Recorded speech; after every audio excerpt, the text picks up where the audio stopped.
深夜のビジネスホテルで自販機に向かおうと、ふと部屋を出て廊下に立った瞬間、全く同じ景色が続く空間の中で、自分の居場所が不意にわからなくなる。そんな奇妙な感覚に陥ったことはないでしょうか。右を見ても左を見ても、全く同じ木目調のドアが、パースを描くように延々と続いている景色。ここは一体どこなのだろうか。自分は今どこに立っているのだろうか。そんな少し取り残されたような不安。岩観光察ラジオへようこそ。今日は深夜のホテルの廊下で出会う、あの企画化された空間の違和感について、静かに考えていきます。なぜ私たちは、ただの宿泊施設の廊下に、これほどまでの迷宮感や、自分の輪郭がぼやけていくような不安を覚えてしまうのでしょうか。このという入り口に、あの落ち着かなさの正体を少しずつ紐解いていきましょう。見知らぬ街での出張や旅行、一日中歩き回って疲れ果てて、ようやくチェックインしたビジネスホテル。シャワーを浴びて一息つき、時刻はすでに深夜を回っています。少し喉が渇き、あるいは氷を取りに行こうと思い立ち、あなたはカードキーを片手に、重いドアを押し開けて廊下に出ます。まず一つ目の風景です。部屋から廊下に一歩踏み出した瞬間、あなたを包み込む極端な静けさを想像してみてください。ホテルの廊下には大抵、分厚い絨毯が敷き詰められています。あなたが歩き出しても、足音はコツコツとなることはなく、ふかふかとした布地に完全に吸い込まれてしまいます。昼間の街の喧騒や駅の雑踏を歩いていた時のあの確かな足音が、ここでは完全に消去されているのです。足音が消えるということは、自分がそこを歩いているという物理的な証拠がなくなるということでもあります。自分の体重が地面に伝わる感覚が、柔らかい絨毯によって曖昧にされ、まるで宙に浮いているような不思議な心細さを感じさせます。その極端な静けさの中で、耳を澄ませば聞こえてくるのは、低い空調のモーター音だけです。どこから鳴っているのかわからない、低く一定のリズムで響く機械の刃音。その単調な音が、逆に空間の静けさを際立たせています。すぐ壁の向こうには、数十人数百人の人間が眠っているはずなのに、彼らの生活音は分厚い壁に遮断され、一切聞こえてきません。すぐ隣に無数の他人がいるのに、その気配だけが徹底的に消去されている。この極端に無音化された空間が、私たちの無意識に少しずつ違和感を植え付けていくのです。二つ目の風景に目を向けてみましょう。それは視覚がもたらす迷宮感です。長い廊下の真ん中に立ち、ふと前を見つめてみてください。そこにはコピー&ペーストされたような、全く同じ木目調のドアが、等間隔で延々と並んでいます。壁紙の色も照明の明るさも、ドアの形もドアノブの位置も、何から何までが全く同じです。遠近法によって一点に収束していくその景色は、まるで合わせ鏡の中を覗き込んでいるような、無限ループの錯覚を引き起こします。もしここが自分の家の廊下なら、壁にはカレンダーがかかっていたり、床にはスリッパが転がっていたり、何かしら生活の乱れがあるはずです。しかしホテルの廊下には、そうした個人的なノイズが一切ありません。ただ規則正しく並ぶドアの連続。そこには個性も歴史もありません。誰かが昨日そこを歩いた痕跡も、誰かが明日そこを通る予感も、すべてがきれいに清掃され、リセットされています。この極端に整頓された景色を見ていると、私たちは自分が空間のどこにいるのか、その座標を見失ってしまいます。前へ進んでも後ろへ戻っても、全く同じ景色が続く空間。それはまるで夢の中で、どれだけ走っても同じ場所から抜け出せない、あの焦燥感に似ています。自分が今立っている場所が、現実世界のどこにつながっているのか、その確信が少しずつ揺らいでいくのを感じるのです。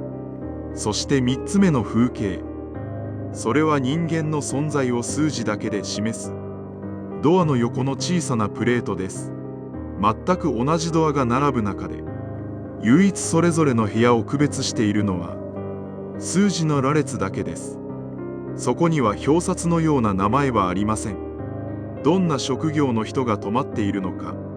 どんな家族構成の人がいるのか、そうした人間臭い情報はすべて削ぎ落とされ、ただ部屋番号というシステムだけで人間が管理されています。その数字のプレートを見ていると、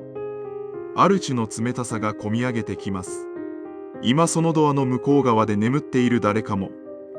ホテルが分からすればただの数字の客に過ぎません。そして自分自身もまた、別のドアの向こうで眠る、ただの何番かの客でしかないのです。この数字による没個性化は、私たちが普段社会の中で築き上げている、名前や肩書きといったアイデンティティを、静かに剥ぎ取っていきます。ここでは誰もがただの宿泊者であり、システムの一部に組み込まれた、名もなき存在に還元されてしまうのです。同じサイズのベッドがあり、同じサイズのテレビがあり、同じアメニティが置かれた、全く同じ規格の部屋が、このドアの向こうに無数に並んでいる。そしてその全く同じ箱の中で、全く違う人生を歩んできた人々が、同じようにシーツにくるまって眠っている。その光景を想像したとき、私たちは奇妙な虚無感に襲われます。自分の部屋の数字を探すとき、私たちは自分のアイデンティティの在りかを必死に確認しているのかもしれません。ここが自分の帰る場所だ。この数字が今の自分に与えられた座標だ。そう言い聞かせるように、カードキーを握りしめます。もし万が一、自分の部屋がわからなくなったら、そう考えた時に湧き上がるのは、単なる迷子の不安ではありません。自分の家ならば、たとえ目を閉じていても、手触りや匂いや空気の動きで、自分の場所を確信することができます。しかしこのホテルの廊下には、自分の場所を証明してくれるものが、数字とカードキー以外には何もないのです。どれほど近づいても、すべてのドアは同じ顔をして、こちらに何も語りかけないまま並んでいます。自分の記憶さえも、この均質化された景色の前では、少しずつ頼りないものに変わっていきます。ドアの向こうにあるはずの安心が、同じ形のドアの中に薄漏れてしまう。その瞬間、私たちは場所を失うというより、自分の輪郭を少し失っているのかもしれません。部屋番号というたった数桁の数字だけが、今の自分をこの世界につなぎ止め、ここが私の場所だと保証してくれている。その数字が一つずれただけで、私たちは途端にどこにも属さない、迷い子のような存在になってしまいます。だからこそ、目的の番号を見つけた時の安心は、単に目的地に着いた安堵ではありません。この数字だけが今の自分を世界の中に結び直してくれる小さな救命具のような役割を果たしているように感じるのです。この廊下にいる間だけ、私たちは名前のある個人ではなく、番号を探し続けるだけの宿泊者になる。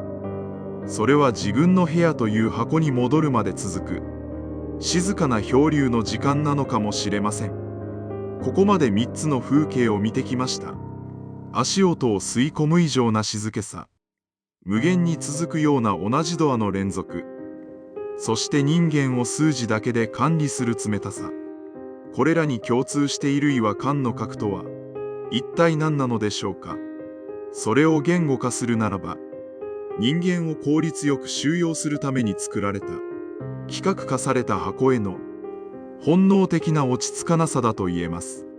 ホテルという場所は、本来旅の疲れを癒し、安全に眠るための空間です。そのために徹底的に効率化され、清潔に管理され、個人のプライバシーが守られるように設計されています。しかしその極端な効率化と管理の徹底が、かえって私たちに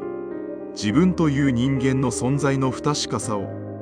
突きつけてくるのです。私たちは普段、自分の部屋に好きな家具を置き、好きな服をクローゼットに並べ、自分の趣味や記憶に囲まれることで、自分という存在の輪郭を保っています。空間に自分の匂いをつけることで、ここは自分の居場所だと安心できるのです。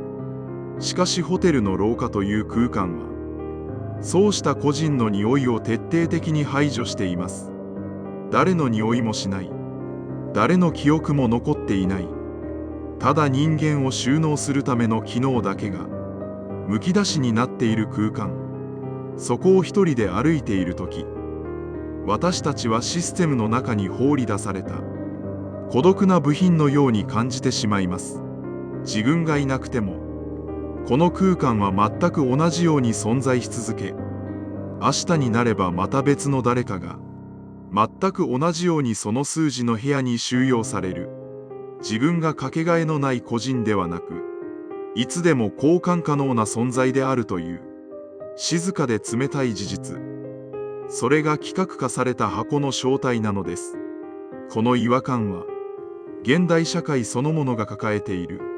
少し不穏な側面を映し出しているのかもしれません。私たちは日々、規格化されたマンションに住み、規格化された電車に乗り、規格化されたオフィスで働いています。どこへ行っても同じようなチェーン店があり、同じような商品を買い、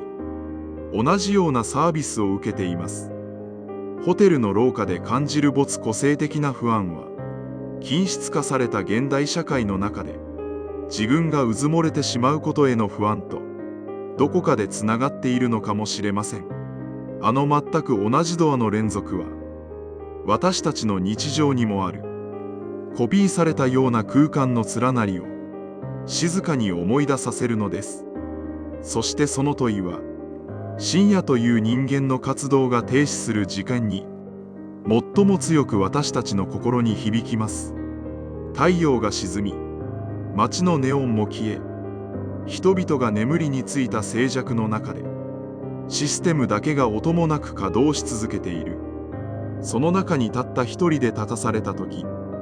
私たちは普段見えないようにしている世界の骨組みのようなものをふと目撃してしまうのです。少し想像してみてください。あなたが廊下を歩いている時、もし突然すべてのドアが一斉に開いたら、そこにはどんな光景が広がっているでしょうか。それぞれ違う服を着た、それぞれ違う顔の人々が一斉にこちらを見ている。でもその後ろにある部屋の景色は、ベッドの位置も壁紙の色も不自然なほど全く同じなのです。もちろんそんなことは起こりません。ドアは固く閉ざされ、分厚い壁は隣人の気配を完全に遮断しています。しかしその絶対的な断絶があるからこそ、私たちは隣の部屋の存在をより強く意識してしまうのかもしれません。すぐ壁一枚隔てた向こう側に、見知らぬ他人が同じように横たわっている。その物理的な近さと心理的な遠さのギャップが、ホテルの空間特有の緊張感を生み出しています。私たちは誰とも関わらない自由を手に入れる代わりに、誰からも干渉されない絶対的な孤独を、この規格化された箱の中で引き受けているのです。自動販売機で冷たい缶を買い、静まり返った廊下を戻ります。足音は相変わらず絨毯に吸い込まれ、自分の歩みさえも不確かなものに感じられます。そして自分の部屋の前にたどり着き、ドアノブに手をかけた瞬間、ようやく少しだけ安堵の息を漏らします。カードキーをかざし、重いドアを押し開けて中に入り、背後でドアが閉まる音を聞いたとき、ガチャリという金属音が静かな空間に響き渡ります。そしてオートロックが確実に閉まったことを手で押し込んで確認します。その瞬間、私たちは再び自分の輪郭を取り戻します。広大で無機質なシステムの中から自分だけの小さな密室へと戻ってくることができたのです。部屋の中の景色は他のすべての部屋と全く同じかもしれません。ベッドもテレビも同じ規格品です。しかしドアを閉め、鍵をかけたその瞬間から、そこは世界で一つだけの、あなただけの空間に変わります。誰にも見られず、誰にも干渉されない、絶対的な安全が担保された箱。そこには先ほどもできていた服があり、少しだけ乱れたベッドのシーツがあります。ほんの数時間前に自分が残した生活の痕跡というノイズが、そこには確かに存在しています。その小さなノイズに触れたとき、私たちは自分が数字ではなく、血の通った一人の人間であることを、ようやく思い出すことができるのです。ホテルの廊下で感じた、あの自分が消えてしまいそうな不安は、この密室の安堵感をより強くするためのスパイスのようなものだったのかもしれません。絶対的な孤独を感じたからこそ、自分一人の空間の心地よさがより深く体に染み込んでくるのです。冷たい缶の蓋を開け、ベッドの端に腰掛けた時、壁の向こう側に広がるあの同じドアが続く廊下の景色をふと想像してみます。そこでは今も分厚い絨毯が足音を待ち受け、低い空調の音が鳴り続け、数字のプレートだけが静かに並んでいるのでしょう。人間の気配を消したようなあの静かで無機質な廊下は、明日も明後日も同じ姿のままそこにあり続けるのでしょう。次にあなたがビジネスホテルに泊まった時、深夜にふと部屋を出てあの誰もいない廊下に立ったなら、少しだけ足を止めてみてください。足音を吸い込む絨毯の感触や、遠くまで続く同じドアの連続、そして人間の気配を消し去るための精巧なシステムについて、これまでとは少し違った視点で、その空間を感じることができるかもしれません。規格化された箱の中で、自分が一瞬だけ名もなき存在になる。その静かで少し心細い感覚を楽しむ余裕が生まれるかもしれません。日常から切り離されたあの奇妙な無音の迷宮は、私たちが普段どれほど自分の名前や役割に縛られて生きているかを教えてくれる鏡のような場所でもあるのですから。重いドアを隔てた向こう側に広がるコピーされた空間の連続、その静かな不気味さに思いを馳せながら、今日の考察を終わりたいと思います。それではまた次の違和感でお会いしましょう。